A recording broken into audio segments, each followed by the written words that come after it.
बुरहानपुर के संदीप बस्ती चौराहा में स्थापित होंगी सरदार पटेल की प्रतिमा, सांसद ने की घोषणा।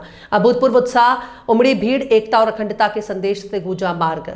बुरहानपुर जिले में लौह पुरुष सरदार वल्लभ भाई पटेल जी की 150वीं जयंती के उपलक्ष्य में शनिवार को खंडवा लोकसभा सांसद ज्ञानेश्वर पाटिल के नेतृत्व में बुरहानपुर विधानसभा के ग्राम लोनी से बहादुरपुर तक एक भारत आत्मनिर्भर भारत संदेश के साथ विशाल एकता पदयात्रा निकाली गई। सरदार पटेल जी और बाबा साहब डॉक्टर भीमराव अंबेडकर जी की प्रतिमा पर माल्यार्पण कर यात्रा प्रारंभ हुई और ग्राम बहादुरपुर में सभा के साथ पदयात्रा का समापन हुआ।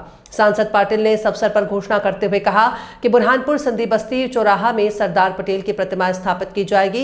इस पर महापौर प्रतिनिधि के तौर पर पूर्व महापौर अतुल पटेल ने सहमति दी। साथ ही कहा कि गुर्जर भवन के समीप गार्डन का नाम भी सरदार पटेल जी के नाम पर किया जाएगा।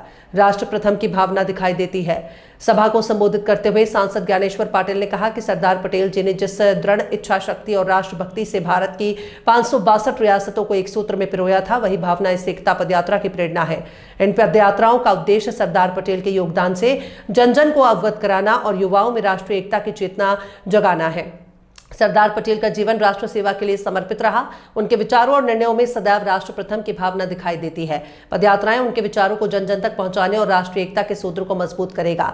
प्रधानमंत्री नरेंद्र मोदी जी का यह सशक्त प्रयास सरदार पटेल जी के संदेश को जनमानस तक पहुंचाने का माध्यम बनेगा। भाजपा जिलाध्यक्ष डॉक्टर मनोज माने ने कहा कि सरदार पटेल का जीवन समर्पण, त्याग और राष्ट्रीय एकता का अद्भुत संदेश देता है। देश में निकल रही ये पदयात्राएं युवा और समाज को उनके विचारों में जोड़ने का माध्यम बनेगी। युवाओं को प्रेरणा लेनी चाहिए।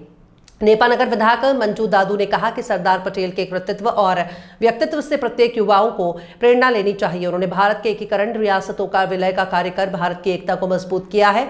हमारे देश में छोटी छोटी रियासतों क्लीनीकरण कर एक सशक्त भारत बनाने में सरदार पटेल का अमूल्य योगदान रहा। इस अवसर पर जनप्रतिनिधिगण, पदाधिकारीगण, कार्यकर्तागण, विद्यार्थीगण, गणमान्य अधिकारी, कर्मचारी आदि मौजूद रहे।